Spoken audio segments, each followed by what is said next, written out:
Ngiyanibingelela bazalwane ngegama lenkosi yethu uJesu Kristu, amen. Ngizoqala nje bazalwane isifundo, ngiyafisa sikhumbuzane futhi ngenhloso yokuhlangana kwethu.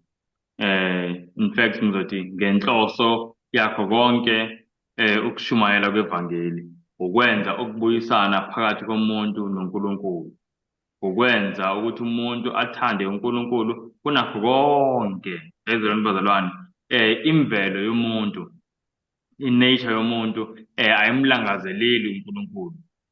Kusukela ngesikhathi kuqale isono, isikhathi kungena isono, inature yomuntu yashintsha. Njengoba siyakhumbula ukuthi u-Adamu no-Eva ngesikhathi kungena isono, lithi iBhayibhile bathi mabezwa izwi likaNkulunkulu lihamba ensimini, bacasha u-Adamu nomkakhe, beyicashela uNkulunkulu, bacasha ey'hlahleni zasensimini yase-Edeni. Seyikhumbulani bazalwane?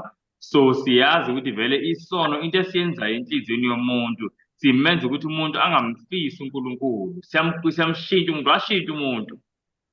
Le nto esiyiyona manje kwangeyona into uNkulunkulu ayidalile. Siyayizwa leyo nto. Uma ufunda kwincwadi kaMshumayeli 7:29, iBhayibheli lithi uNkulunkulu wamdala umuntu eqotho, kodwa umuntu walandela amacebo amaningi. So le nto esiyiyona, umuntu wayengekho nje, kodwa ngenxa yesono abantu sebenje. Yingakho nanamanje uyothola ukuthi uma kuthiwa nayi inkonzo, naku kwenziwa into kaNkulunkulu, noma naku kuhlangana kuyovangela, kuyoqhamuka mhlawumbe uma kuyovangela abantu ababili kuphela. Uma kuthiwa nayi inkonzo, kuyoba khona nje labo bantu, kodwa uma kuthiwa nali ibhola, i-stadium, kuyogcwala abantu abaningi. Sayizwa bazalwane, ngoba nanamhlanje kuqhubeka into efanayo. Manje uNkulunkulu ufuna ukuyikhipha le nto, ayikhiphisise, kubuyele kule ndlela kwakuyiyona ekuqaleni, umuntu athande uNkulunkulu kunakho konke okunye. Ngiyacabanga nangu-Adamu engena emthini yensimini yase-Edeni, ezihlahleni, ubalekela uNkulunkulu.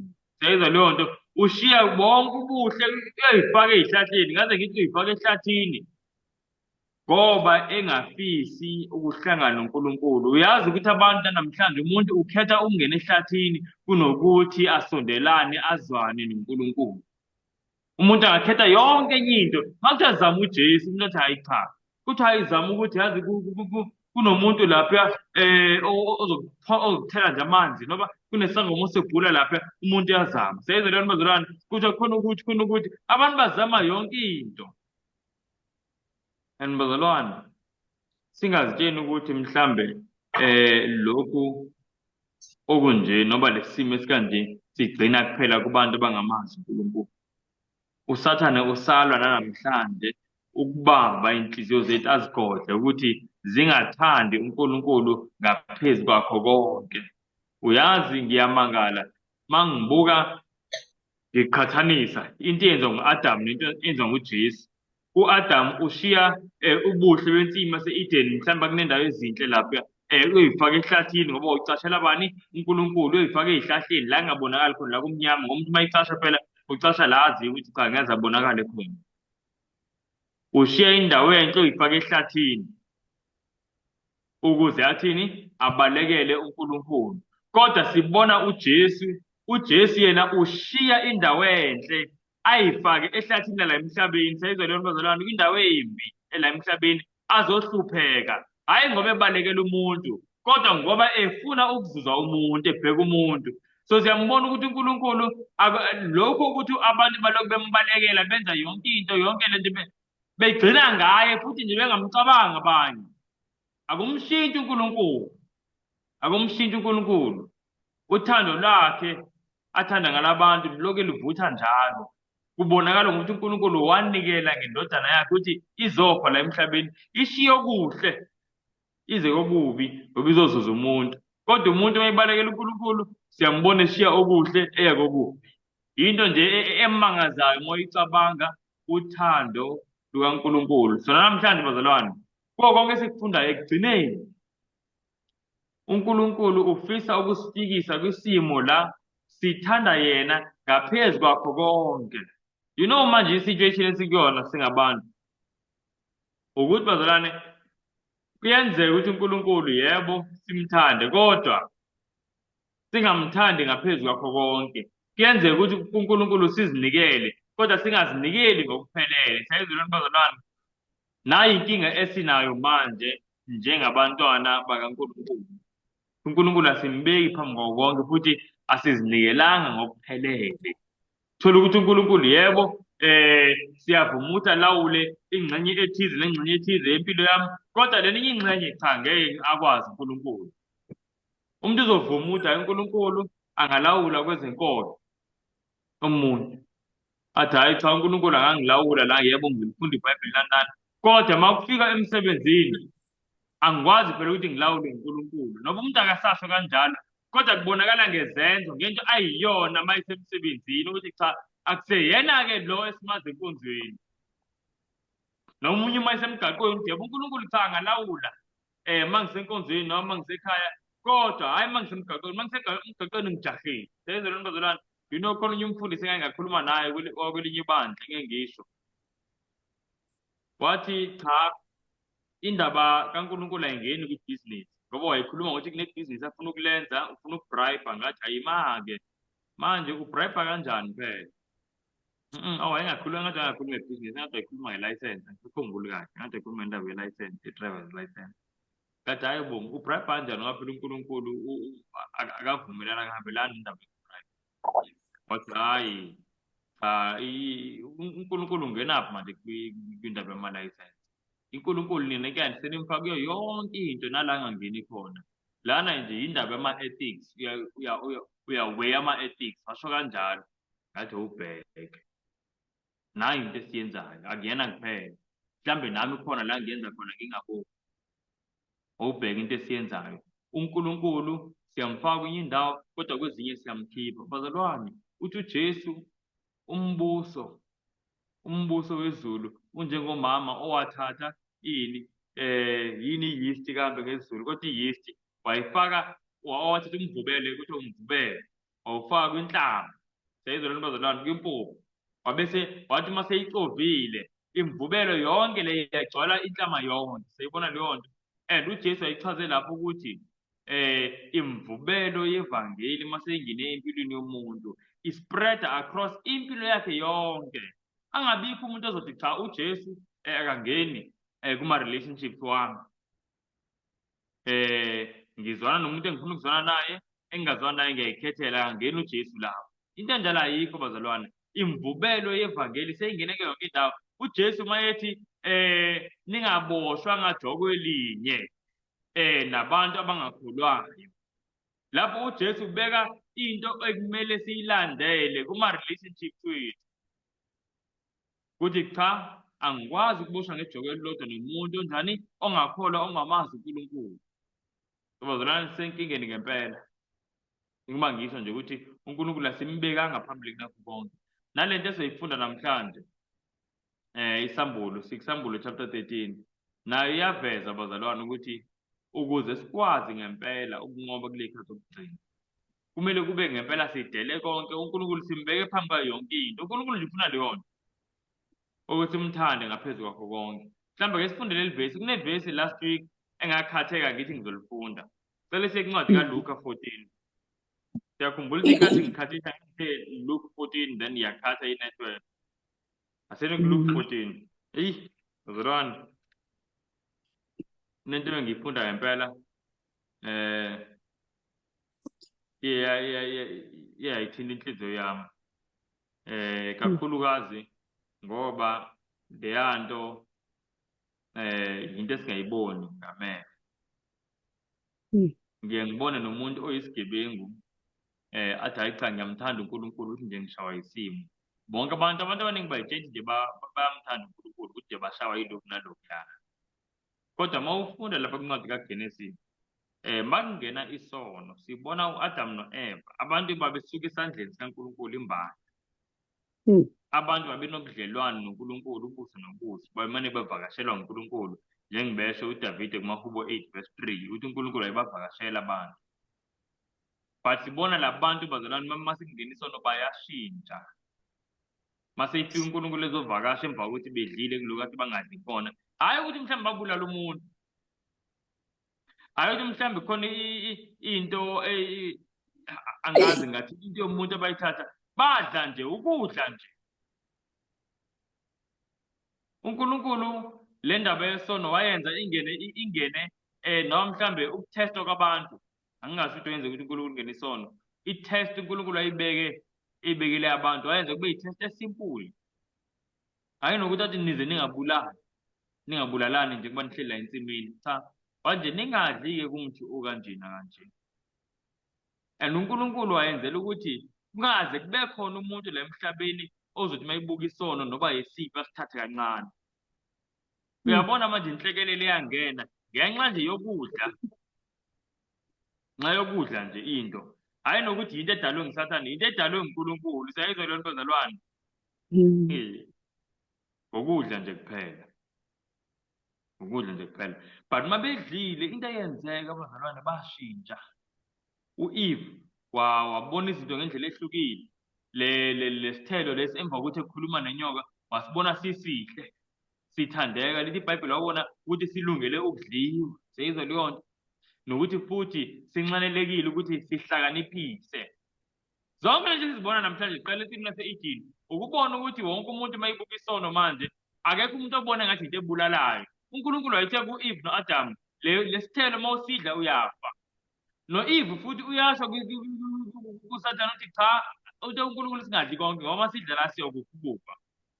Kodwa emva kokuthi abe nobudlelwano noSathane seyashintsha indlela abona ngayo. Ufundo verse 6. Ubona ongathi lesihlahla ave simnandi futhi ave sihlakaniphisa. And ukubona namhlanje ukuthi isono abantu basibuka kanjalo. Isono akekho umuntu osibona ngathi siyabulala. Wonke umuntu manje ubona isono kuyinto enjani? Emnandi.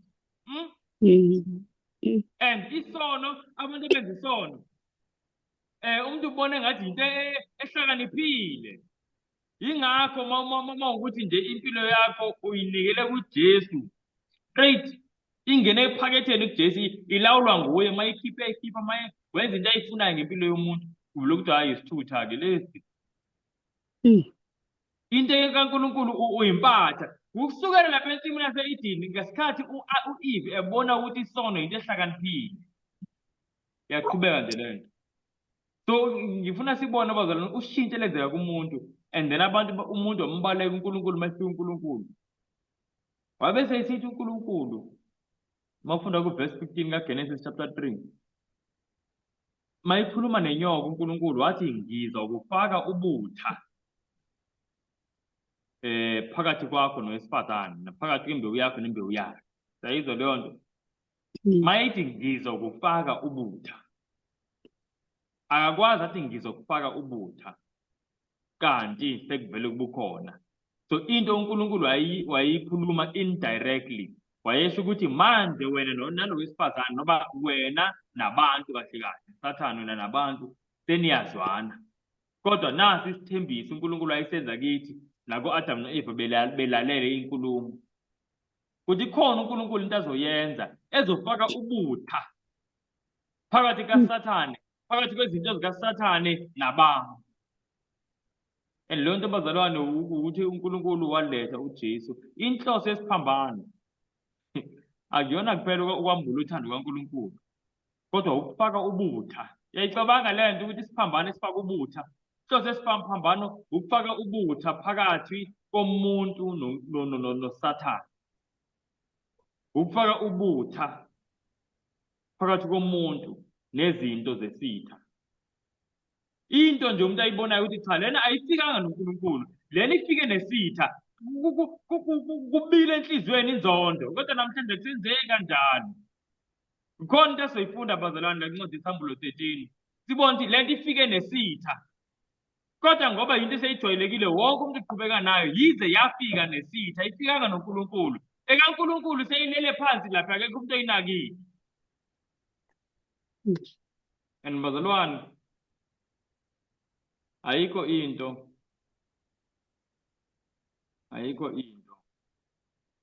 enzima njengokushintsha umuntu enze into engajwayelekile, enze into engafani nabanye abantu. Kodwa bazalwane into engisho ukuthi yinhloso le yezintshumayelo zonke, inhloso le yezifundo zonke esizenzayo. Yingakho angeke uzwe sikhuluma uNkulunkulu yebo uyabusisana, uNkulunkulu yebo uyafihlana, uNkulunkulu yebo uyakwazi ukumsiza umuntu ngempilo yakhe, health yakhe, nge-finances zakhe, yonke into. Kodwa akuyona into esigxile kuyona kakhulu, ngoba manje into vele esithekele ezingqondweni zethu yiyo le. Okuthi makulunge yona, uNkulunkulu uyakwazi ukulungisa konke okunye.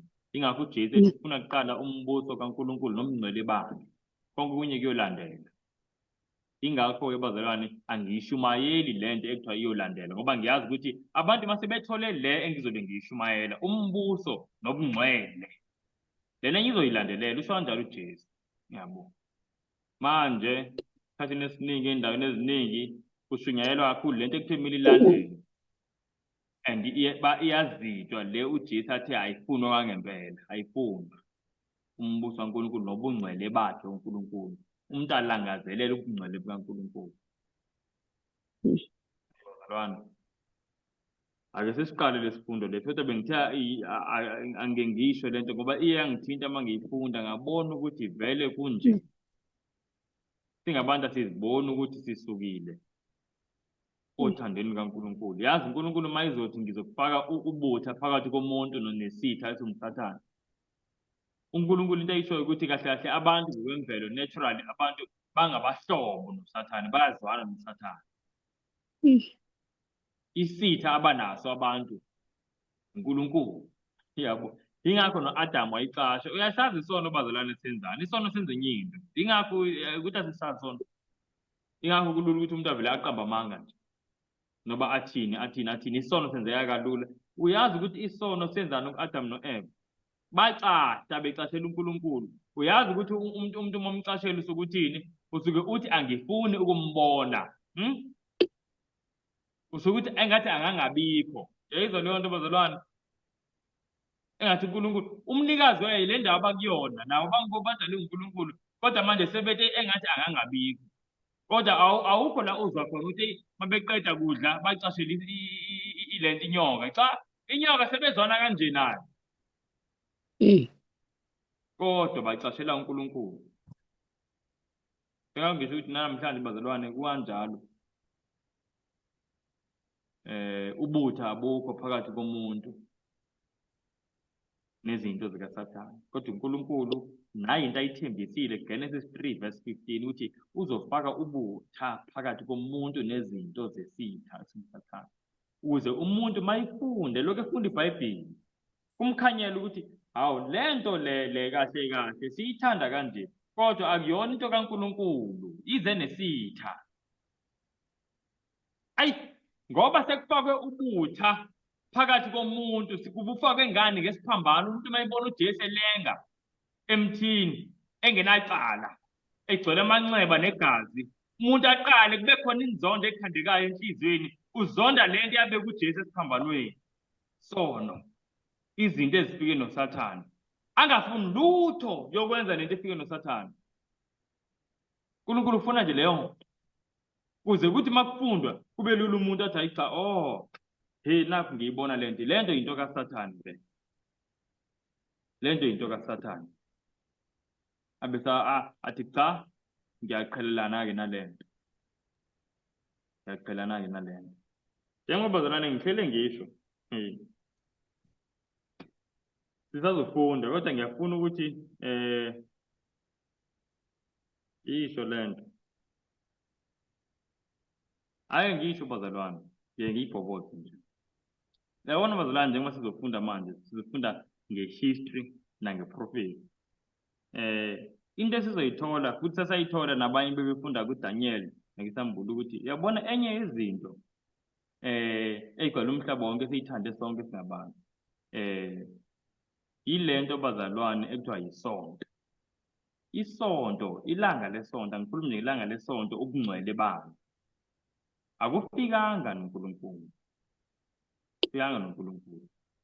NguSathane ofike nobungcwele besonto, ngoba efisa ukususa imiqondo yabantu kumthetho kaNkulunkulu ongajiki bazalwane. And uNkulunkulu into emhluphayo ile nto yaqale ideni, ukuthi ezinye izinto mase sizijwayele futhi sizithanda futhi zenziwa yisiningi, Noba sengibona ukuthi cha lento ayifikanga noNkulunkulu, kodwa kunokuthi ngiyizonde njengoba uNkulunkulu befisa bekhona ubutha phakathi komuntu nezinto zesitha. Kunokuthi ngiyizonde ngizithola sengiyidifenda into kodwa ifike nesitha. Sayasakufunda lokhu, sisazokufunda kwabazalwane, lento esiyifunda kahle lapha kuSambulo ihlangene kakhulu nendaba yomthetho kaNkulunkulu. Yingakho uma ufunda incwadi yeSambulo chapter 14 ku-verse 12 kubalwa ama-characteristics noma iy'nkomba zabantu abangalitholanga uphawu lwesilo. Kuthiwa yilaba abagcina imiyalo kaNkulunkulu.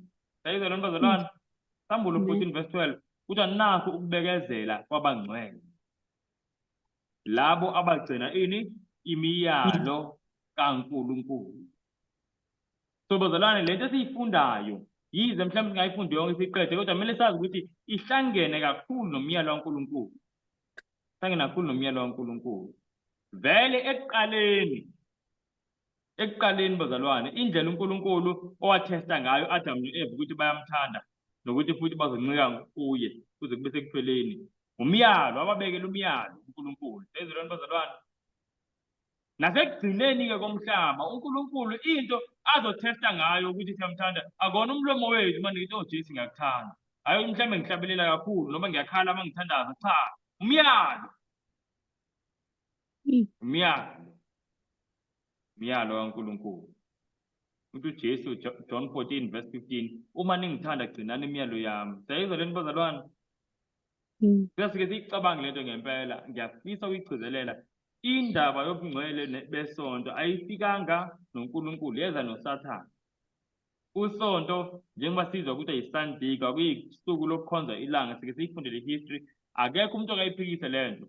Abantu-ke ngihlangana nabo abanye athi awungeke bengayazi, ngikhulume nomfundisi ngithi mawuthanda ayikho inkinga, ngoba vele mina umsebenzi wami lo, singahlangana nomfundisi wakho ukuze siloku siyibuka step by step, yabo, ukuze nawe ungadukiseki mhlawumbe athi umunye hayi cha akunankinga umfundisi uyovuma.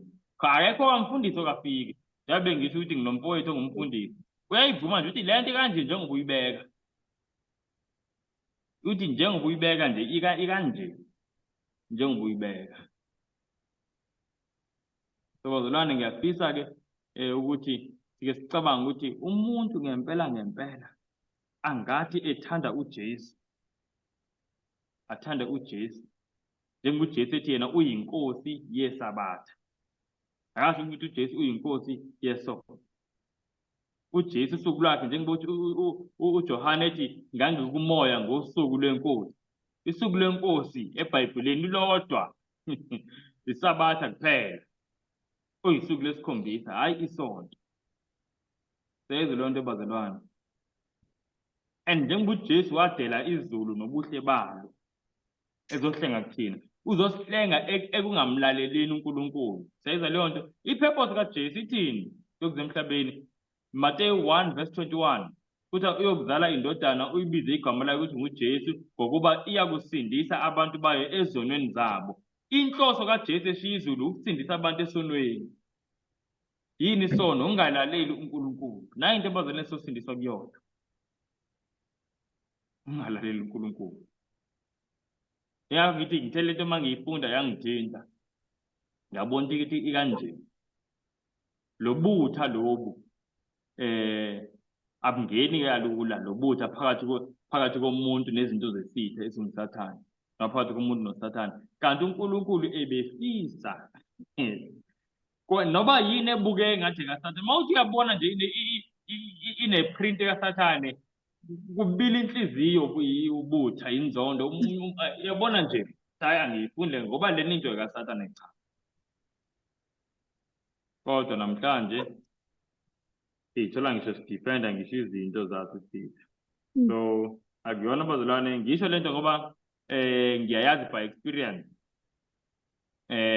Nami ngisathanda ukuliza iqiniso ngilifunda iminyaka ekudala edlule. Ngathi uma sekufika ngaqale ngafunda nje ngoJesu, ngamthanda uJesu. Ngathi yabo manje ngiyazinikela kuJesu.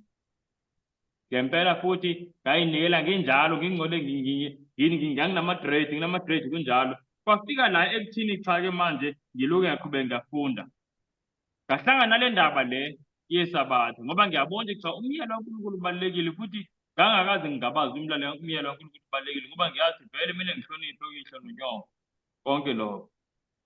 Manje ngashaywa yilo mthetho oyodwa wesabatha ngithi eyi cha le kwakhona kimi ukudifenda ukuthi cha vele kahle kahle manje isabatha elisha noba ngiyidifenda ngeyiphi indlela uJesu wavuka ngesonto. Kodwa manje ngaze ngagive up ngathi hhayi ngidifenda into engekho ngoba akho mbhalo la uJesu athi ngenxa yokuthi ngivuke ngesonto. Yebo uJesu avuke ngesonto by the way. Akukho la uJesu athi hhayi ngoba ngivuke ngesonto. Manje usuku olungcwele sengiyalishintsha isabatha sekuyisonto. Into engiyitholayo nje ubufakazi obuphelele mangifunda kwincwadi kaLuka 4:16 kuthiwa uJesu njengenjwayelo yakhe waya esinagogu ngelanga lesabatha. Ngithi hayibo uJesu naye kanti wayikhonza ngesabatha. Othi ngibuye mangifunda ngabapostoli bakaNkulunkulu oPawuli, ngisho uPawuli uqobo.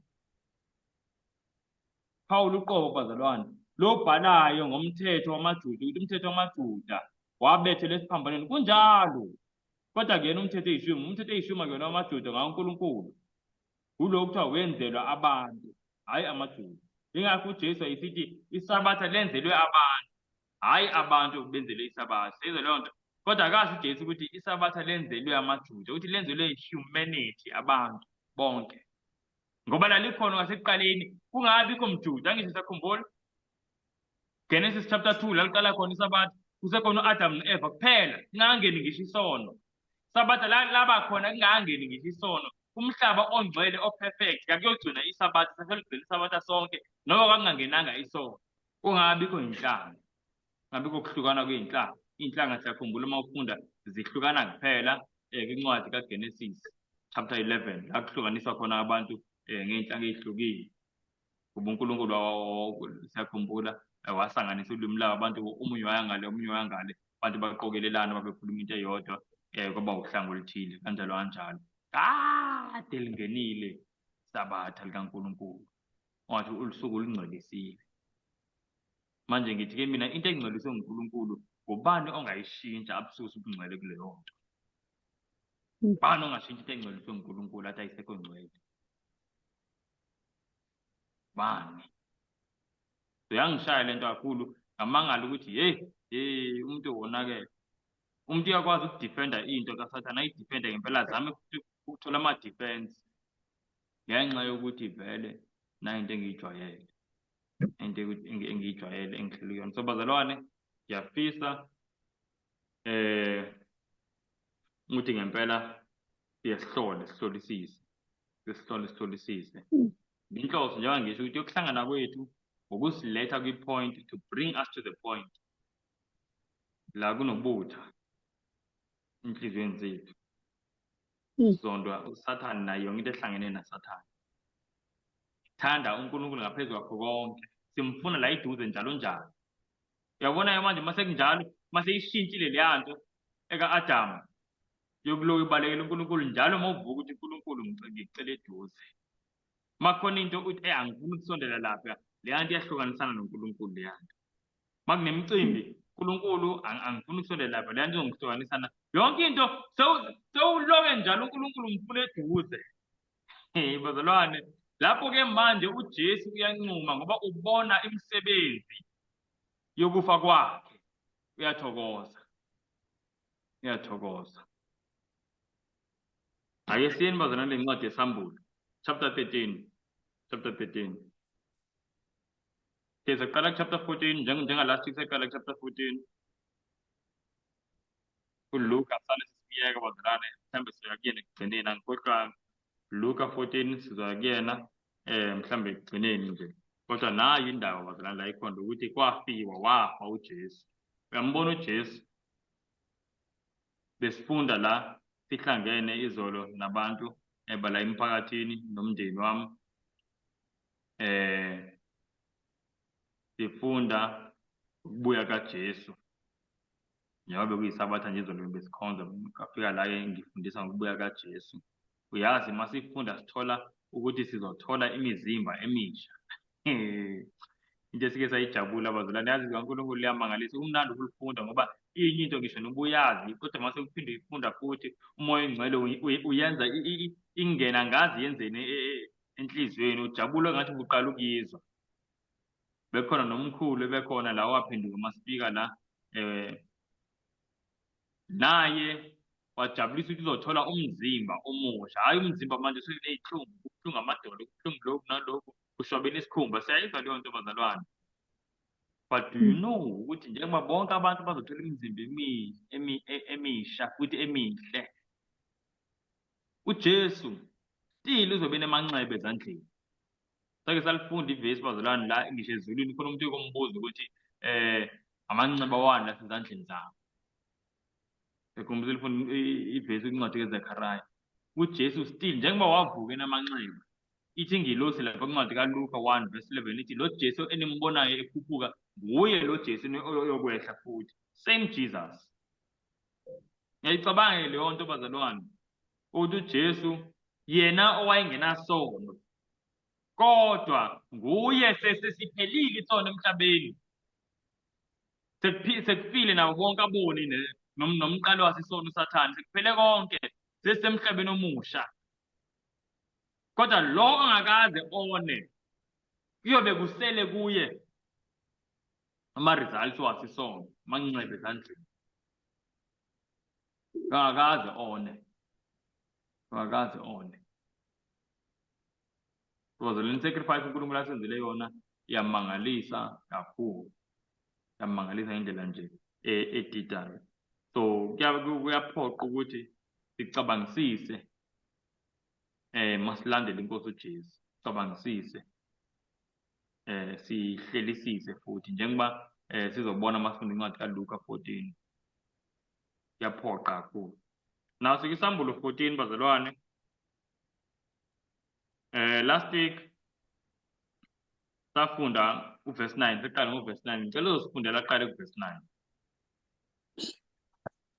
Amen, bazalwane. Uverse 9 kaSambulo 14 ufundela kanjena. Uthi yalandela enye ingelosi yesithathu ithi ngezwi elikhulu, uma kukhona okhuleka kuso isilo nomfanekiso waso, elwamukela futhi uphawu ebunzini lakhe noma esandleni sakhe, naye uyakuliphuza iwayini lolaka lukaNkulunkulu elilungisiwe esitsheni solaka lwakhe, lingaxutshiwe, ahlushwe ngomlilo nesibabule phambi kwey'ngelosi ezingcwele naphambi kweWundlu. Nomusi wokuhlushwa kwabo. Cela sibambeni lapho kancane. Kuthe. Ngiyabonga. La siyathola bazalwane ukuthi isixwayiso lesi sokugcina lokho sakubona last week. Uma ufunda uverse 14 no-15 emva kwale sixwayiso nemva kwale message kubonakala indodana yomuntu iza ngamafu, ezulu iphethe isikele esandleni, isivuno somhlaba sesiredi ukuthi avune. Lokho ukubuya kaJesu. So ngamanye amazwi imessage yokugcina le bazalwane, imessage yokugcina. And uNkulunkulu uthi ngezikhathi zokugcina lezi esikuzona kuzobe khona isilo nomfanekiso wesilo nophawu lwesilo. Isilo nomfanekiso wesilo zizobe ziphoqa abantu ukuthi bamukele ini? Uphawu lwesilo. And kuthiwa umuntu owamukele uphawu lwesilo, uNkulunkulu lo muntu lo uzojeza ngendlela emangalisayo, uzophuza iwayini lolaka likaNkulunkulu elingaxutshwanga namusa. Uyayicabanga ukuthi ushiswe ngomlilo nesibabula phambi kwey'ngilosi naphambi kweWundlu. Into le bazalwane, ngizama ukuthi nje uNkulunkulu indlela i-language ayisebenzisayo uyaveza ukuthi le nto akayifuni ngempela, akayifuni. So sifuna ukuqonda-ke nathi ukuthi yini la ngayifuni kangaka. So number 1 esawufunda last week ukuthi yini isilo, ngoba ngeke ngilazi uphawu lwesilo ngingazi ukuthi yini isilo. Sathola-ke last week ukuthi bazalwane isilo according to Isambulo chapter 13 ke manje lo sasufunda, safunda iy'nkomba zaso isilo. Sathola ukuthi isilo i-Roman Catholic Church State, ibandla laseRoma lihlangane nombuso wakhona. Ezolweni bazalwane, njengoba sibona ukuthi ibandla laseRoma lihlukile kunamanye amabandla wonke emhlabeni. Ibandla laseRoma lona linomhlaba okuthiwa ngowalo, liyi-country. Mawusearcha ku-internet namhlanje, Vatican City. I-Vatican City i-country, it's a sovereign country. President wakhona ubani? Papa. Akavotelwa, yakhe. Leyo nto njengoba siyibona injalo manje kwi-Vatican City kuphela, kwakunjalo i-Europe yonke, ngoba safunda last week umlando ukuthi uPapa ngonyaka u-538 AD wathola ngizothi mhlambe waqala khona ukuthola ukubusa phezu kwezizwe zase-Europe, the Roman Empire. Enikwa lo mbuso ubani? Inkosi uJustinian. Umuntu oyithanda kahle kahle inkolo yobuPhapa kwakungunkosikazi kaJustinian ekuthiwa uTheodora. Wayemthanda kakhulu uPhapa, so i-influence yakhe enye yalida le nkosi le uJustinian ukuthi enze le nto, but kwenzeka kanjalo bazalwane. Makusuka lapho kwasuka inhlekelele, ngoba manje uPhapa uyinhloko yenkolo, kodwa futhi manje seyithola amandla wani? Wombuso. Abantu babengahambiselani nale nkolo, babeshushiswa. Sayibona iy'ntushiso. Futhi uPhapa amandla wayewatholile. Ukukhuluma iqiniso, ngiyayibona lesilingo wayekusona vele uPhapa, ngoba yabona indlela wayebusa ngayo bazalwane, kwakulula vele asibone ngathi uNkulunkulu. Njengoba sasibona last week sifunda ngenifundela iy'caphunu la uPhapa eyibona khona ngathi uNkulunkulu. Mhlawumbe ayithi ngiveze okunye, khona ngicela ukuveza siyibona le nto ukuthi angikhuluma inganekwane. Let me just share screen la. Sakubuka lo. Kuyavela bazalwane? Yebo, siyabona. Yebo. Okay. Now I just want to show you enye into la. So konke lokhu sakubona. Phapa ehleli phakathi kwamakherubhi. La iBhayibheli lithi uNkulunkulu kuphela ehlala phakathi kwamakherubhi. Ngiyithandile lento engiyibone ibhalwe omunye umRoma. Lento iy'ncwadi zabo la, uma ufunda la ezansi nje kubhalwe Prompta Bibliotheca. Is-Latin lesi angazi ukuthini, but ke ithi la, written by Roman Catholic divine of the 18th century. Ithi lana ubhala nje amatayitela ukaPhapa, uveza ukuthi uPhapa mkhulu kanjani, ukuthi umuntu yena abamkhonzayo noma mhlawumbe umuntu abanayo uphakeme kanjani. Inkulu le document, but ngithathe nje lezi y'caphuni. Ithi the Pope is of so great dignity and so exalted that he is not a mere man, but as it were God and the vicar of God. Seyizwe leyo nto, ukuthi uPhapa indlela aphakame ngayo akayena umuntu umuntu nje, ngasho kanjalo ngesiZulu, kodwa okungathi nguNkulunkulu, ukuthi ungummeli kaNkulunkulu, the vicar of God. Yaqhubeka enye ithi the Pope is crowned with a triple crown. Njengoba ukubona ngenxa bengiyivezile la i-triple crown, yazi. Kodwa bayagqoka i-triple crown uPhapa. So the Pope is crowned with a triple crown as King of heaven and of earth and of lower regions. Uyayibuka leyo nhlamvu, le blasphemy. uPhapa athi uyi-king.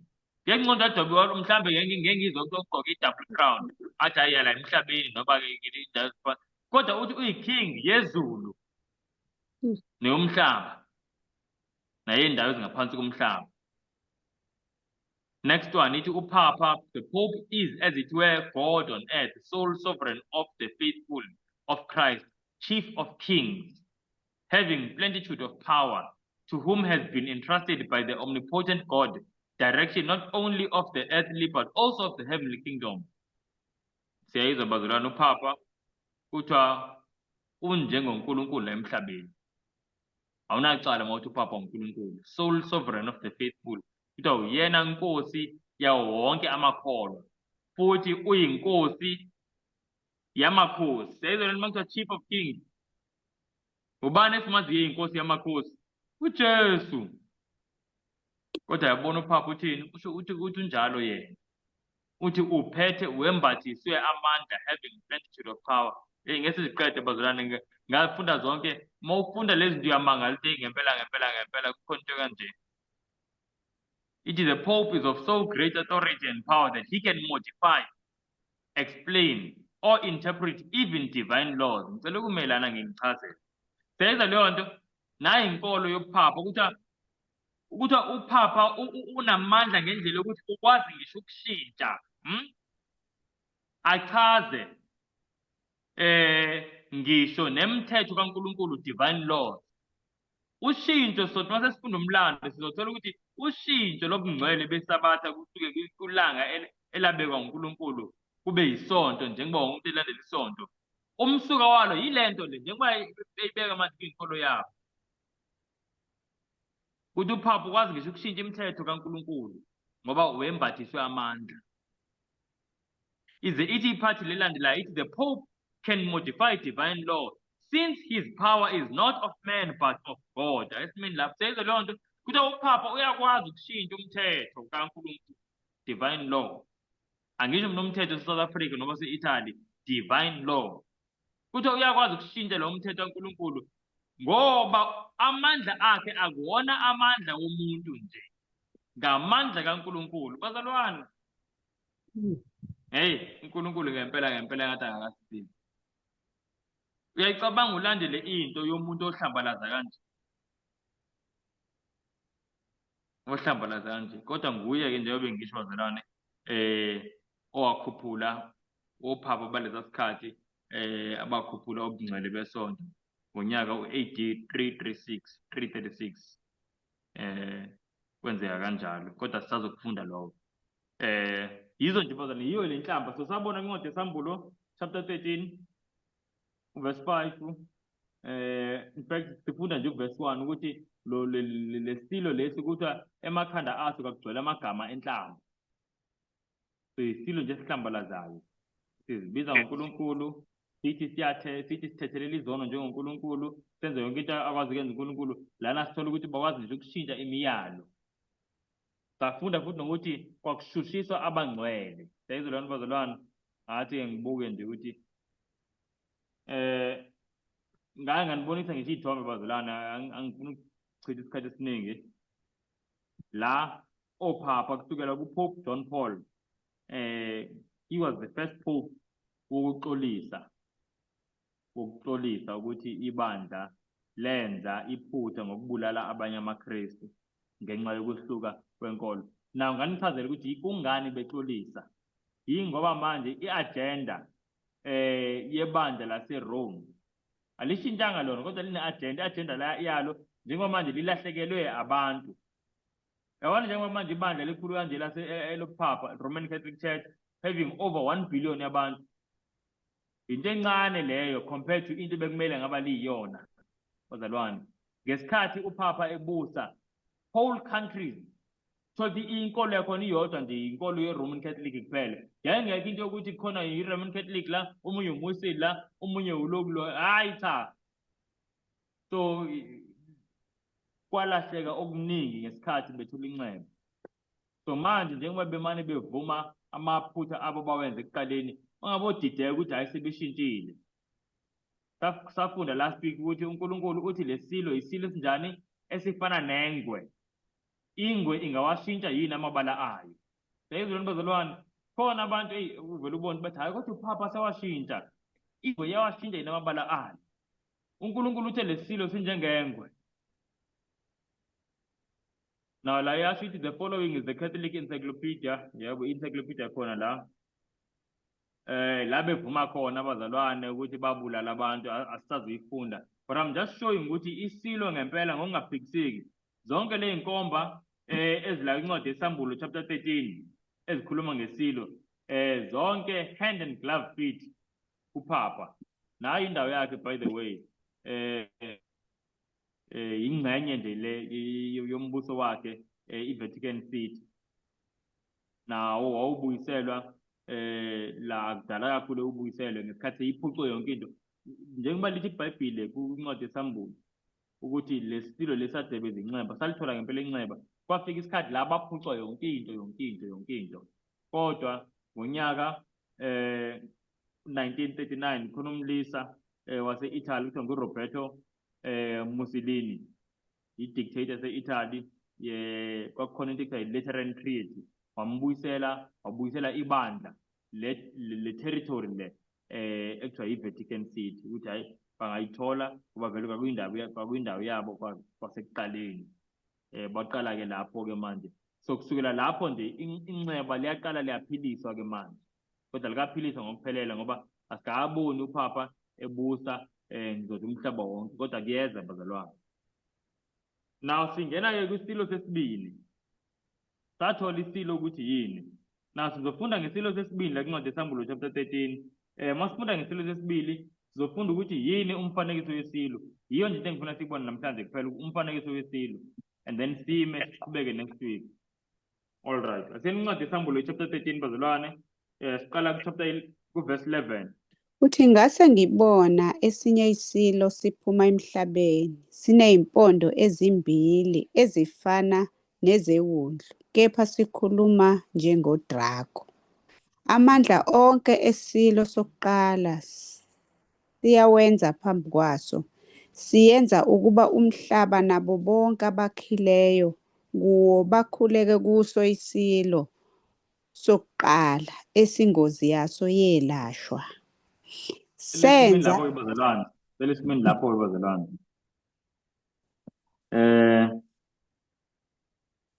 Masithola ku-verse 11 no-12, selesivuleni umute, athi-ke ngicishe la. Masithola la bazalwane ku-verse 11 no-12, yini esiyitholayo ukuthi ngizobuza kanjani. Sithola ukuthi yini inhloso yalesilo sesibili bazalwane, umsebenzi walesilo sesibili yini? ukuthi senze ukuthi bonke abantu abakhile emhlabeni bakhuleke kuso isilo, njengoba All right, bekwele. lesilo sesibili asifani nalesilo sokuqala. Ngingakho ethi ngabona esinye isilo, ndayizolwana bazalwane. Now singafani nje, kodwa siyathola ukuthi umsebenzi waso kahle kahle, imission yaso ukuthi senze abantu bonke emhlabeni bakhuleke kulesilo sokuqala. Lona inxeba laso lenjani elaphiliswa. Now lokhu verse 12 kusho ukuthi abantu masebekhulekela kwisilo sokuqala lizobe inxeba seliphilisiwe. Mawubuka leli verse libhalwe uverse 12, angazi ukuba khona othisha besingesi, kodwa yinto abathi i-dramatic present tense. Nje ibhalwe present tense uverse 12 kuthiwa usebenzisa amandla wesilo sokuqala. Siyabona lento, ayisho ukuthi uzosebenzisa, ayikhulumi lento ongathi into esezokwenzeka, even though ngesikhathi uJohane ebhala into ibisazokwenzeka, kodwa uyikhuluma engathi uyenzeka ngoba yena umprofeti mayiboniswa kwi-vision ibona into isenzeka. Yabona leyo nto, so usebenzisa present tense. So ingakho nala kuthiwa ingozi yaso yalashwa. So ngamanye amazwi ngesikhathi la abantu bazobe sebekhuleka kwisilo benziwe ilesilo sesibili, ingozi yaso iyobe seyilashiwe.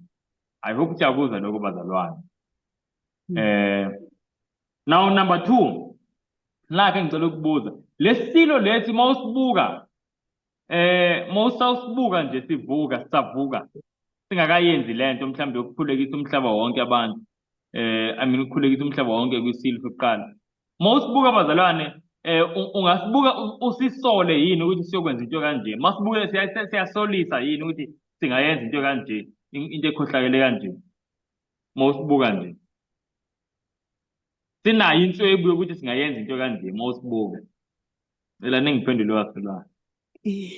Asinayo ngoba kuthiwa like a lamb. Yebo, asinayo inswebu yokuthi singayenza lento. Ayisifanelanga lento ngoba kuthiwa mawusibuka sifana nani newundlu. Ukubone nawe umuntu bazalwane umuntu o-peaceful ongenza kushayini noma sekwenze njani, ubone umuntu nje oziphethe kahle ubizwa ngani ukuthi hey bakithi imvana yenkosi-ke leya, noba kuthiwa yiwundlu, yabo, ngoba iwundlu into e-peaceful. So kuthiwa sineyimpondo ongathi yiwundlu. kodwa sizokhuluma njengoDraco. Sizokhuluma njengoDraco. Mm. So sisazoyibona leyo nto bazalwane yokukhuluma njengoDraco ukuthi iyela kuphi. Ake esifundeni-ke siqhubeka so sesibone ukuthi kunesilo esizovumbuka and lesilo lesi masisaqhamuka asisolisi. Angeke uze usisole ukuthi ngempela siyoze sibuyisele abantu kuyile silo sokuqala ukuphapha. Kodwa lesilo siyabona masitshelwa kuverse 12 ukuthi lesilo lesi isilo esizobe senze njani ekugcineni, sizobe senze njani, senza abantu ukuthi bakhuleke umhlaba wonke. Sizokwenza ukuthi umhlaba wonke ukhuleke kulesilo esinjani sokuqala. Siyayizwa leyo nto bazalwane? Mhm. Now okay, ake sifundeni futhi from verse 13 manje sizoma kuverse 15. Funa siqale si-identify lesilo lesi. Kuzoba mnandi uma sesi-identify lesilo. Senza nezibonakaliso ezinkulu size senze nomlilo uphume ezulwini wehlele emhlabeni phambi kwabantu. Futhi sibadukisa abakhileyo emhlabeni ngezibonakaliso esazinikwayo ukuba sizenze phambi kwesilo. Sithi kwabakhileyo emhlabeni nabasenzele umfanekiso, mabasenzele umfanekiso isilo ebesinengceba lenkemba epha sasinda. Sanikwa futhi ukuba siwuphe umfanekiso wesilo umoya ukuze umfanekiso wesilo ukhulume. Senze futhi ukuba bonke abangakhuleki kulo mfanekiso wesilo babulawe. Verse 60. Amen. Bazalwane, ngicela manje siqale ama-identifying marks. Number 1, lesilo lesi kuthiwa sivumbukaphi? Awubuzalwane. From the earth. NgesiZulu Emhlabeni. emhlabathini, all right. Kubani okhumbulayo ukuthi isilo sokuqala sivumbuke kuphi? Olwandle. Olwandle angisho. Esokuqala savumbuka elwandle. Now sasithi yini umehluko phakathi kolwandle nomhlabathi? Amanzi. Yebo. Ulwandle ngumhlabathi onamanzi amaningi. Ngoba nakhona uma ufika uyonyathela phansi, ingakho bayakwazi ukuthi abantu bakhe ngisho ama-bridge elwandle. Ukhona umhlabathi ukuthi wembozwe yini? Ngamanzi, angisho kunjalo. Ngoba phela siyakhumbula ekuqaleni kathi uNkulunkulu edala, lithi iBhayibheli kwakugcwele amanzi umhlaba wonke. uNkulunkulu wathi amanzi akaqokelelane endaweni eyodwa. And then umhlaba owomile ubonakale noba uvele. Lithi iBhayibheli uNkulunkulu ukuqokelelana kwamanzi wakubizwa ngokuthi ulwandle. Nomhlaba owomile wabizwa ukuthi yini? Ngumhlaba, the earth. So siyabona ukuthi kahle kahle umehluko phakathi kwelwandle nomhlaba owomile amanzi nje kuphela. Amanzi. All right. Now amanzi bazalwane ngambe berepresenta ini? Sangibana ukhumbula ukuthi amanzi kwisiprofeta representa ini? Bathiwa abantu Amela abantu. Yebo. Angizwa bazalwane? Abantu noma abantu abaningi ixuku. Glory to God. Iy'xuku zabantu abaningi. Sambulo 17 verse 15. Sakubona lokho Sambulo 17 verse 15. Ukuthi amanzi representa iy'xuku zabantu abaningi. So indawo-ke engumhlabathi womile ongenawo amanzi kusho ukuthi indawo enjani? Kusho engenabo abantu abaningi. Yebo bazalwane, ingathi bazalwane nesaba kodwa bazalwane yini kodwa kangaka. Yindawo engenawo abantu abaningi ngoba phela amanzi arepresenta ini? Abantu. So le engenalo ulwandle, lo engenawo amanzi, yindawo engenabo abantu abaningi. So indawo very very scarcely populated. Uma ngabe bakhona abantu bancane kakhulu. So identifying mark number 1, lesilo lesi sibonakala sivumbuka kwindawo ebikade ingenabo abantu abaningi. Siyayizwa leyo nto? Into engajwayelekile ke leyo. Ngoba phela umbuso nombuso uvumbuka endaweni la kunabantu ngoba umbuso ukhandwa ngabantu. Kodwa sizoyibona le nto uma sesiyichaza ukuthi hey cha uNkulunkulu ayikho into angayiboni. Wabona ukuthi kuzokwenzeka kanjani ukuthi kukhandeke umbuso kwindawo ebikade ingenabantu. Into yokuqala ukuthi lesilo lesi sivumbuka kwindawo, so lo mbuso uvumbuka kwindawo engenabantu. Mhlawumbe nokwesibili esingakusho ngoba uverse 11 ulandela uverse 10. Uverse 10 ila ubukhuluma khona manje ngenxeba elatholwa ibandla laseRoma 1798. Okusho ukuthi kumele silindele ukubona lesilo sivumbuka ngalezo yikhathi. Siyabona leyo nto. Ngamanye amazwi siqala manje ukuthola amandla ngalezo yikhathi. Njengoba eBhayibhelini zonke izilo, kodwa hayi mhlawumbe ukuthi ngiyeke lo ndaba. So sibona ukuthi sivumbuka ngesikhathi 1798 around lezo yikhathi angibeke kanjalo. Sivumbuka kwindawo ebingenabantu. Okay, yini esiyibonayo, yini eningangitshela yona abazalwane ngalesilo mawubheka uverse 12? Yini ongangitshela yona ngalesilo mawubuza ukuthi isilo esinjani kahle kahle lesi? Mawubuka uverse 12 yini ongangitshela yona ngalesilo? Alright, mhlawumbe wathi ngisho. Ngibuka ukuthi siveza amandla aso, sidisplay Amen. amandla aso. Amen. Nayi phansi bengiyifuna. So kubonakala ukuthi lokhu lana kubonakala identify mark number 3. Kubonakala ukuthi lokhu isilo lesi esinamandla amakhulu, ngoba sogcina sinamandla amakhulu. Futhi isilo vele kuzomele ukuthi ngingathini kube yisona esihamba phambile kumhlaba wonke in terms of amandla nemali ne-influence zonke lezo zinto. Sikubona kanjani lokho? Yingoba phela kuthiwa senza umhlaba wonke ukuthi ukhuleke kwisilo sokuqala. Na bazalwane, iSouth Africa njengoba ingena influence manje, iSouth Africa ngeke ikwazi ukwenza umhlaba wonke wenze noba yini. Noba bekuthi iSouth Africa iyafisa ukuthi umhlaba wonke ukhuleke kushembe, ayinawo amandla okwenza lokho. Because into econtrol abantu ukwazi ukuthi imali. Futhi into econtrol abantu yikhwepha, muscle, ngamanye amazwi amandla. So lesilo lesu isilo esizobe sinamandla, isilo futhi esizobe sinemali, sine-influence. Seyizwe leyo nto bazalwane? Angazi noma sesiyabona ama-identifying mark ehlangana. So sithe lesilo sivumbuka around izikhathi 1798 la siqala khona ukuthola amandla, sibonakala sesivumbuka. And then number two, sithe lesilo lesi sivumbuka kwindawo ibingenabantu. Number 3, sithola ukuthi lesilo lesi sine-world dominion. Ngizothini, sinamandla emhlabeni wonke, ngoba sinakho ukuthi phela sokwenza umhlaba wonke wenze okuthile. Kuyazwakala bazalwane? Amen. Yini esiyibonayo ku-12 noverse 13? Mawuhlanganisa uverse 12 noverse 13 kunento enye ebonakalayo, kakhulukazi kodwa kuverse 13. Senze ibonakaliso ezinkulu njengokuthi sikhiphe kwehle umlilo oqhamuka ezulwini, uphuma ezulwini. Alright, ukubuza. Izibonakaliso zazenziwa ubakami. Iy'bonakaliso zazenziwa uJesu. uJesu. Yebo. So indaba ey'bonakaliso kahle into ey'bonakaliso, abantu abakholelwa kuy'bonakaliso nabantu abeziy'bonakaliso abantu ngizothi abahlangane nenkolo. Izibonakaliso yinto yenkolo. Siyayizwa leyo nto bazalwane? Amen.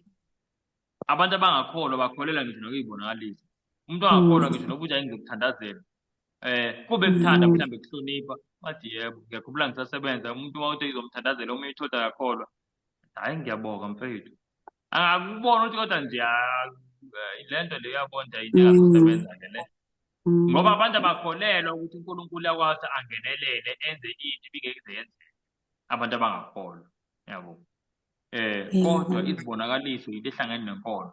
So identifying mark number 4, lesilo lesi esisitholayo la isilo esihlangene kakhulu nenkolo noma ngizothi sine-element enkulu yenkolo. Siyayizwa leyo nto bazalwane? Mm. Akusona Mm. isilo esingayifuni inkolo, Mhm. kodwa isilo esine-element yenkolo. Ngoba uyabona namanje la kuverse 12 senza ukuthi Mm. abantu bakhuleke kwisilo sokuqala. Siyayizwa leyo nto? So Mhm. ngamanye amazwi sifuna Mhm. izinto ze-worship zenzeke. Mm. Sifuna wonke umuntu emhlabeni abe umuntu oweshiphayo. Uyayizwa leyo nto? Mhm. So akusona isilo lesi esithi hhayi akho uNkulunkulu. Cha isilo lesi ngempela esine-element enkulu yani yenkolo. Identifying mark number 4 lokho. Sihamba Mm. nazo bazalwane. Kodwa-ke lezibonakaliso ngiyafuna ukwenza kusho ngidlula lokho. Kuthiwa lezibonakaliso lesilo sizenza sidukise abantu. So Mm. isource yalezibonakaliso kahle kahle njengoba zidukisa abantu, siyabona ukuthi akuyena uNkulunkulu, nguSathane. Yeah. Satan. Ngoba umdukisi nguSathane. And ngiyafisa Yes. ngithanda ngidlule kuyona lento angihlala kuyona kakhulu, but ngiyafisa ukuthi abangcwele bakaNkulunkulu bayiqonde lento ukuthi akuzona zonke izibonakaliso ezivela kuJesu. And Mhm. isiprofetho la sithi isilo lesi ukuze sithole abantu abaningi ukuthi benze lento esiyifunayo kuzokusetshenziswa izibonakaliso zokudukisa abantu ukuthi benze into e-wrong ephambene nentando kaNkulunkulu. Yini eyenza ukuthi abantu badukiswe ngey'bonakaliso? Yingoba abantu abaningi mabebona ley'bonakaliso ezobe zenziwe la njengoba kusho uvesi 13 bazozitshela ukuthi cha kusobala ukuthi kusebenza uNkulunkulu la ngoba phela isibonakaliso into kaNkulunkulu. Angisho wonke umuntu uzosho kanjalo. Mhm. Mhm. Abantu abaningi ngitshela iqiniso la kule silo lesi futhi ngizosho nalokho nakumhlaba wonke abantu abaningi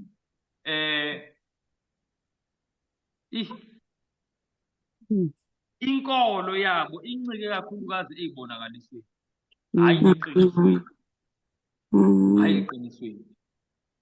Ngikhumbula kwakuBushiri yini noma kwakubani lo angisakhumbula uba ngisakhumbula ngifuna ukuqamba amanga mhlawumbe Bushiri. Kodwa esho bembuza ukuthi kungani lento nebandla le-South Africa elikhulu kungani engalenzi kuyena nabanye nje abaningi, kungani bengawenzi lamabandla abo emazweni abo. Ngoba phela eNigeria isizwe esicebile kakhulu naso sinemali yabo, so bengayenza leyo mali lapho. Wathi uma iphendula wathi abantu kwezinye izizwe bafuna iqiniso. Mm. eSouth Africa abantu bafuna imilimo. Washo kanjalo nje. Mm. Wathi so manje uma unemlingo uthuthuka kalula. Thuthuka kalula Mhm. onemlingo. Sho kanjalo. Yahlala lento kakhulu emqondweni wami ngakhumbula leli vesi. Kuthi hey kuthiwa kunesilo esizobe sidukisa abantu ngezibonakaliso. But okay siyabona so lesilo sine-religious element. Now abantu abenza ibonakaliso abantu obviously abenkolo. So lana kukhulunywa ngamabandla azobe ala kulesilo. Angibeke nje kanjalo. Amabandla azobe ela kulesilo ngoba isilo vele siyakhumbula ukuthi simele ini? Simele umbuso. Daniel 7 verse 17 no verse 23. Isilo njalo uma ubona isilo simele umbuso. Yingakho nebandla i-Roman Catholic Church lirepresentwa njengesilo ngoba manje bese liyibandla futhi elingumbuso. Noma elicontrola umbuso. So yingakho nalo lirepresenta njengesilo but isilo nje simele umbuso. Alright. Enye identifying mark bazalwane esiyitholayo la kuverse 14. Verse 14.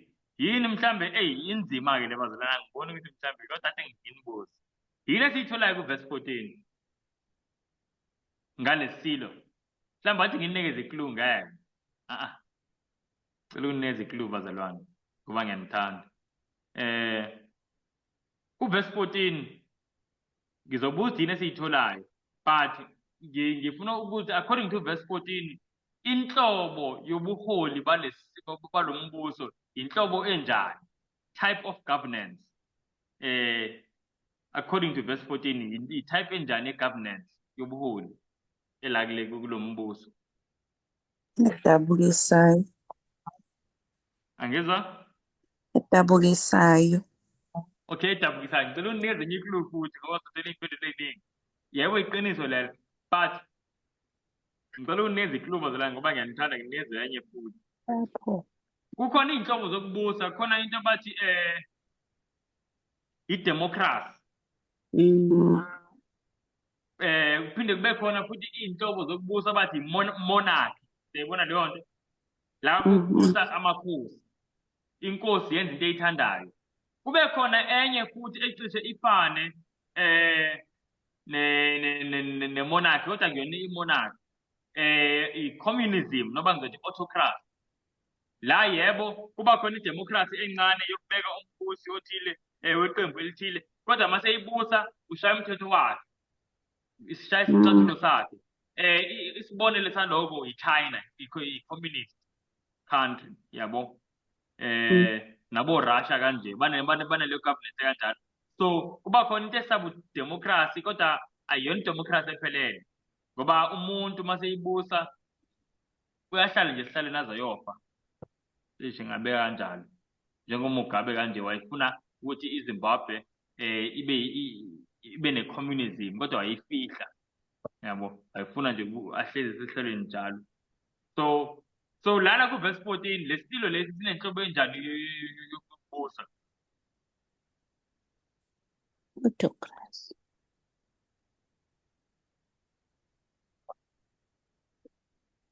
Okay, ngathi ngizwe autocracy kancane wazalani. Bakhona abanye? Imini. Bakhona abanye? Hey. Okay bazalwane, ngicela uSifundi. Lana kuthiwa lesilo la ku-verse 14 kuzasikhohlisa labantu abakhe emhlabeni. Ngizothi la emhlabeni waso, on the earth, ngoba kulo mhlaba esingizwe kona. Ngazo lezi mangaliso besinamandla ukuthi sizenze phambi kwesilo. Sithi kulabo abakhe emhlabeni ukuthi masenze umfanekiso wesilo. Angengime lapho.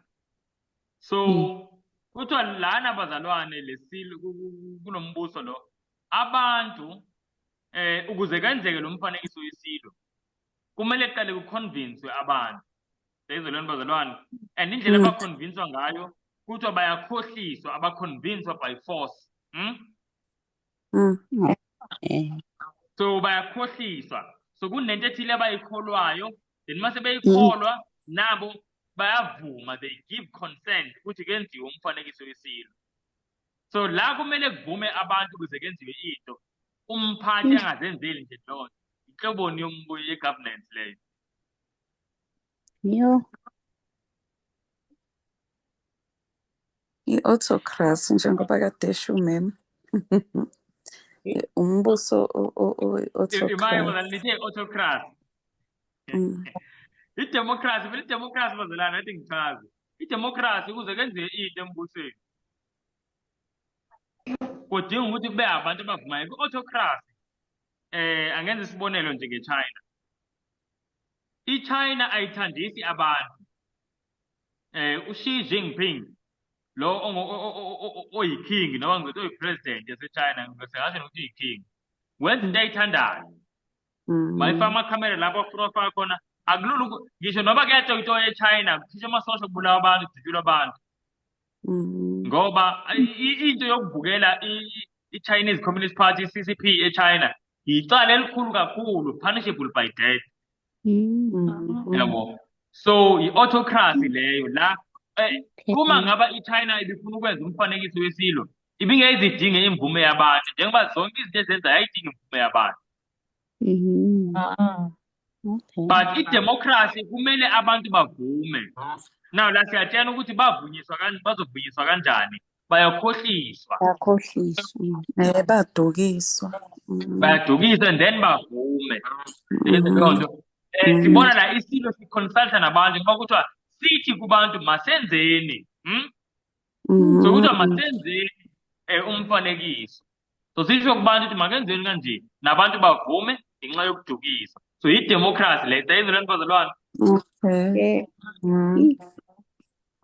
Ngicela ukuphendula manje ngiyavala la. In fact angisazuya kumfanekiso wesilo. Umfanekiso wesilo sizoya next week, but ngiyajabula sesifunde okuningi ngalama identifying marks. Sizobona ukuthi ubani lesilo sesibili. Sithe kambe siqala ukuthola amandla noma ukubonakala amandla aso around the 90s lapho yabo around leso sikhathi leso, and then sivumbuka kwindawo bikathi nginabantu, and then lesilo sithola ukuthi isilo esizogcina sinani sinamandla umhlaba wonke, worldwide dominion, kuba senza umuntu wonke akhuleke kulesilo sokuqala. Then sathola ukuthi futhi isilo esinani a religious element, sinezenkolo kakhulu.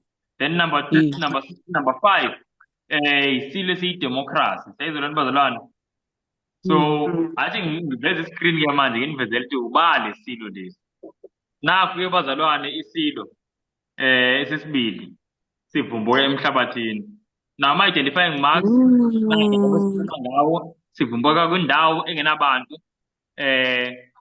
ngamanye amazwi indawo leyo kushuthi ayikho se-Europe nase-Asia, ngoba e-Europe nase-Asia kusukela kudala bekuvele khona abantu kakhulukazi around 1798 lapho bese kuvele kunabantu abaningi kulezo ndawo.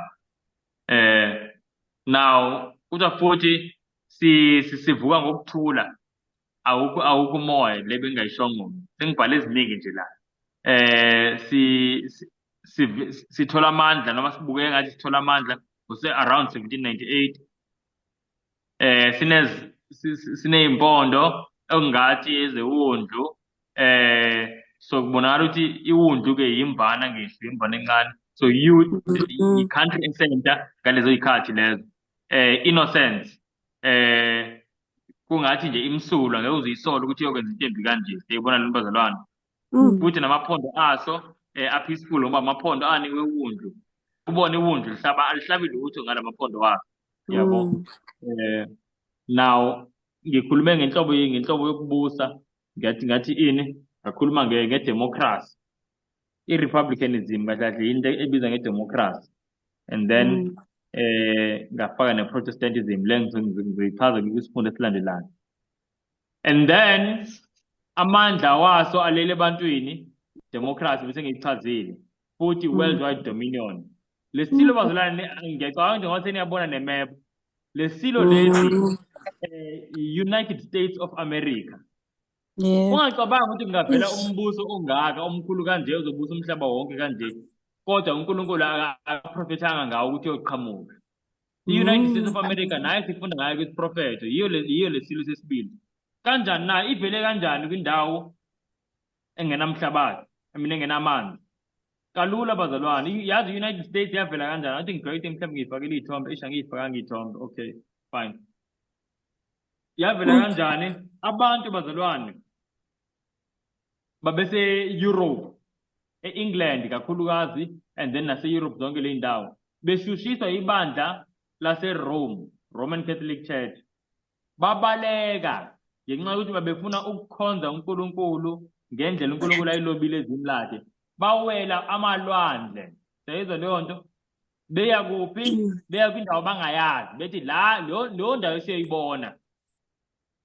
Ngengcono bengifake bengifuna ukubona nje, mhlambe next week ngifake isithombe semap siyibone indawo ukuthi inganani indawo bayihamba. Bawela abazalwane, bahamba into yangempela.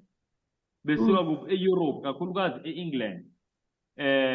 Bawela ulwandle, bathi sizohlala la sifika khona, sazi nokuthi siyaphi, bebengazi ukuthi baya kuphi.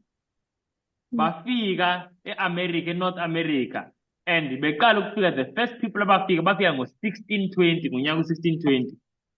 Bahambisa umyalezo kwabanye babesele ukuthi hayi bona nayo indawo engenabantu, e-peaceful. Bafika lapha kukhona yabona njenge-North America inkulu kanje, angazi ukuthi iphinda kangakhi i-South Africa, njenge-North America inkulu kanje.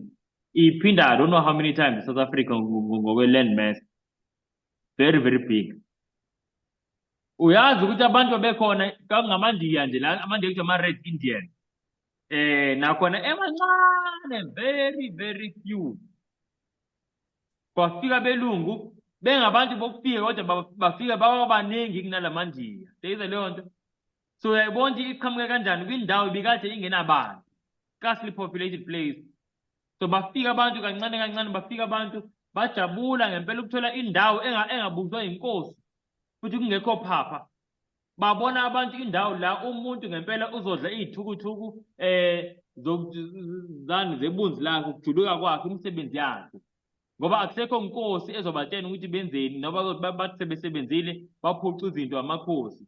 So abantu abaningi babekhuthele bagcina beyithanda le ndawo. So abaningi babo baya ngenxa yenkolo befuna ukukhonza uNkulunkulu kahle, kodwa kwaya nabanye babekhuthele. Siyayizwa leyo nto. So yingakho i-United States of America bazalwane ineminyaka embalwa kakhulu, but ayifikanga ngisho kwiminyaka ayingenza nje isibonelo, athi ngiqhathanise niyibone le nto.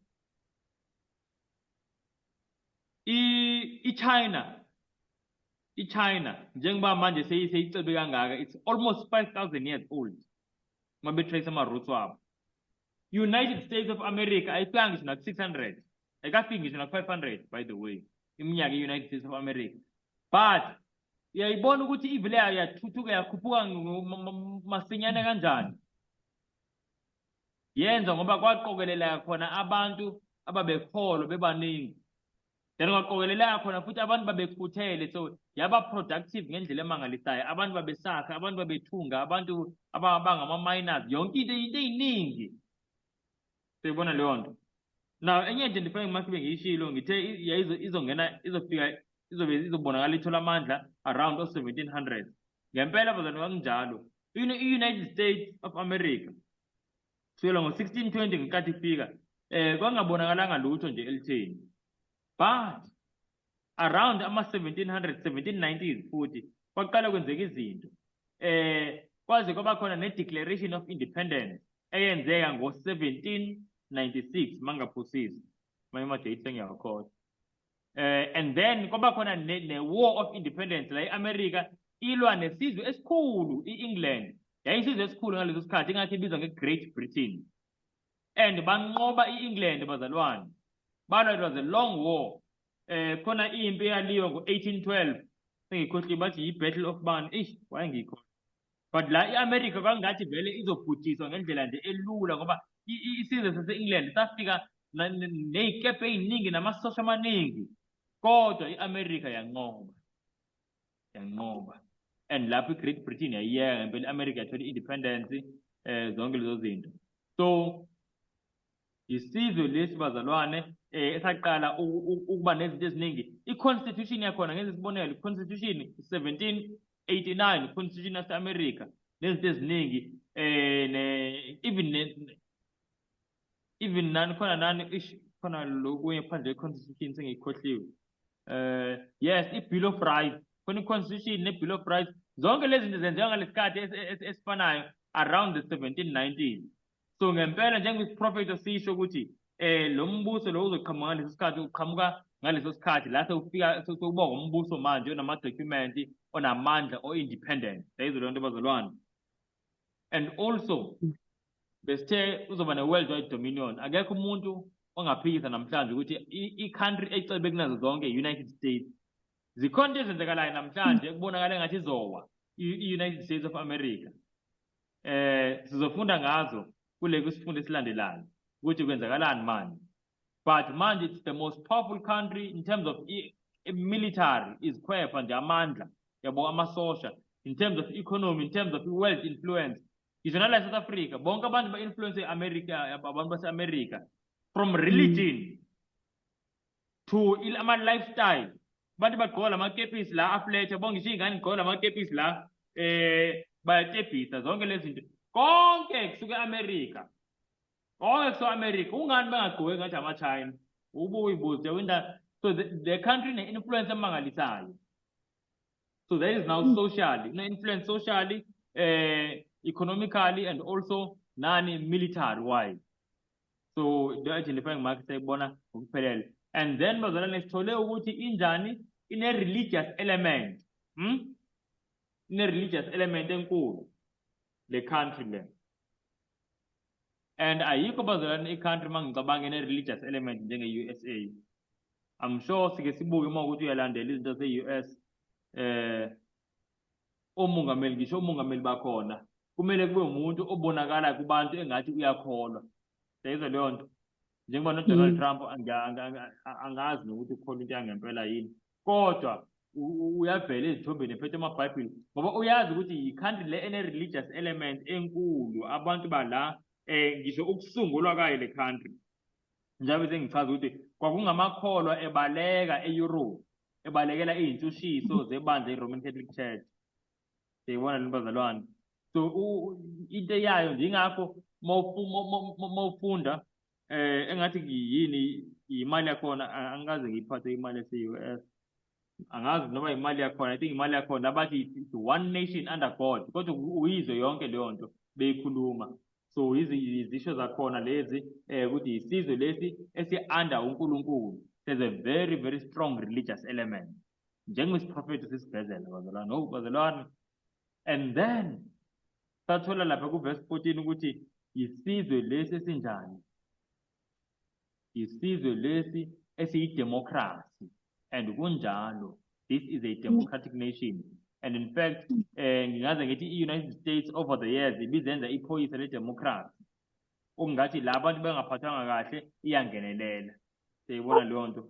So isizwe has a very strong democratic element. Isizwe esiyidemocracy. Na ngiyafisa nje ukubuyela ku-verse 13 kancane. Umuntu owazi i-history yenkolo uzokwazi ukuthi amabandla amaningi ngisho nala eSouth Africa ama-roots wawo ase-USA, kakhulukazi amabandla ngisho inkolo yabona amabandla amatende ama-roots wakhona ase-USA. La kukhona a lot of figures, abantu abaningi futhi besenza iy'bonakaliso eziningi. Bafika nala benza izibonakaliso eziningi, khona abanye no-William Branham, abantu abaningi waqala i-movement ema-Branhamite. So yizinto nje ezisuka e-US. Ingakho mawubuka indlela ekwenziwa ngayo izinto ematendeni nasemabandleni amaningi, not only amabandla amatende, it's a very religious element USA. So amabandla amaningi ama-roots akhona ase-US, but ngoba la bekukhulunywa ngokwenza izibonakaliso amabandla amaningi ahambisa phambili into ezibonakaliso. uNkulunkulu ngiyacabanga ukuthi ibonakaliso uma kuyibandla la ngempela nobe liphi kuyophoqa ukuthi vele zibonakala ibonakaliso zibakhona. uNkulunkulu esimkhonzayo uNkulunkulu wani weyibonakaliso. Siyibona leyo bazalwane, abantu bazothandaza kube khona into ezenzekalayo kubonakala ukuthi uNkulunkulu kuphela wenze lento. But kube khona la ubona ukuthi cha ngempela i-agenda ephushwa kakhulu, even nendawo eziko-Afrika njengoba Nigeria zi-influence kakhulu by i-religion yase-America. Ngiyakhumbula ngisahamba kakhulu kodwa ngisemncane amabandla amatende ngangakholwa, khona u-anti wami nje wathanda ukuhamba, and ngiyakhumbula namaculo ayeculwa ngangimangela ukuthi asuka kuphi la maculo. Yabo ukuthi amaculo esingisi emakhaya angempela kuculwa amaculo esingisi. Then mase ngiloke ngifunda ngiyabona ukuthi ngakhumbula ukuthi njengoba sasiloke futhi sibukisa o-TBN nabo bonke labo Benny Hinn bevela i-influence eningi yala ivela e-US, vela from the USA. But ibazalwane, this is the second beast, yisilo lesi esibini, United States of America. Ngifuna ukuyivala lana ibazalwane. Asifunde nje uLuke 14 and then ngiyavala ngoba isikhathi sami sihambe kakhulu. Asene kuLuke chapter 14 then siyavala. So yiso lesi silo ezinye izinto esizozenza sesizozibuka kwisifundo sa next week. Very very interesting bazalwane, into esizibonayo. Yabo nje manje sibona into ezenzeka manje e-USA, abantu abalandela into ezenzekalayo especially nge-economy. Kugcwaliseka iziprofethi bazalwane ngendlela emangalisayo. Hey bazalwane, angifuni uqamba amanga. Yabona uma ngaba kunabantu bekumele ngempela babe nesiqiniseko ukuthi uJesu usemnyango bekuyinto esiphila kulesi sikhathi sikusona.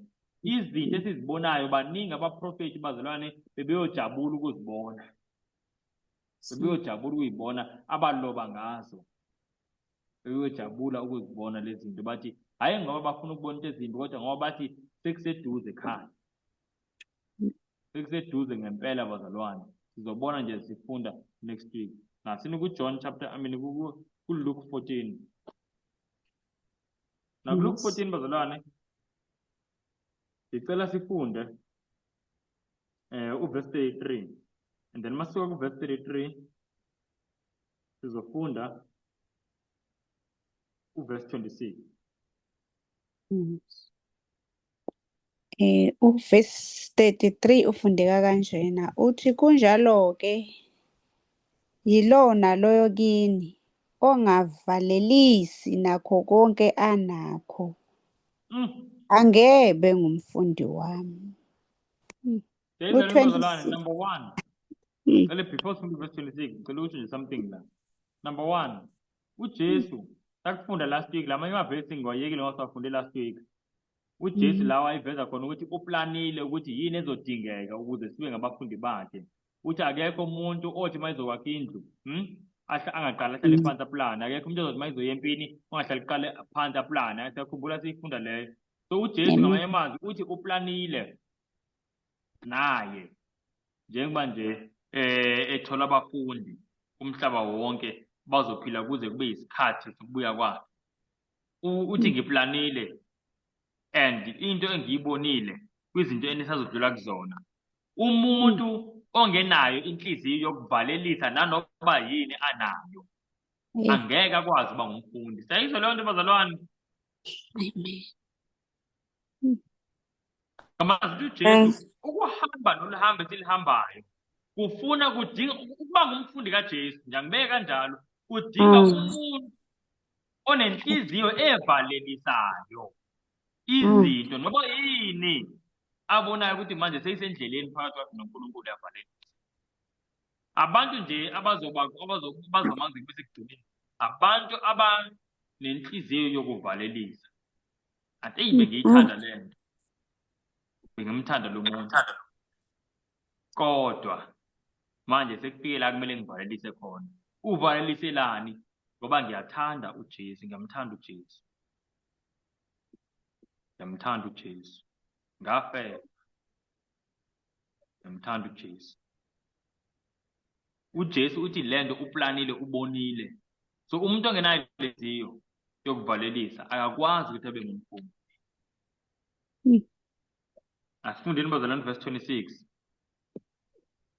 Uthi uma umuntu eza kimi engamzondi uyise nonina nomkakhe nabantwana nabafowabo nodadewabo, yebo nokuphila kwakhe, angebe ngumfundi wami. Amen. Sayizwa bazalwane. Mm.